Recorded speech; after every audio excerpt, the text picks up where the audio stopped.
श्लोक 84. विठोनी शिरी वाहिला देवराणा, तया अंतरी ध्यास रे त्यासी नेणा.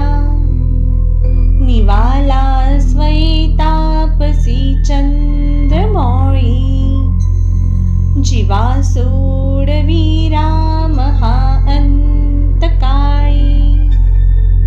याचा अर्थ असा घ्यायचा आहे की पांडुरंगाने महादेवाला डोक्यावर धारण केले आहे.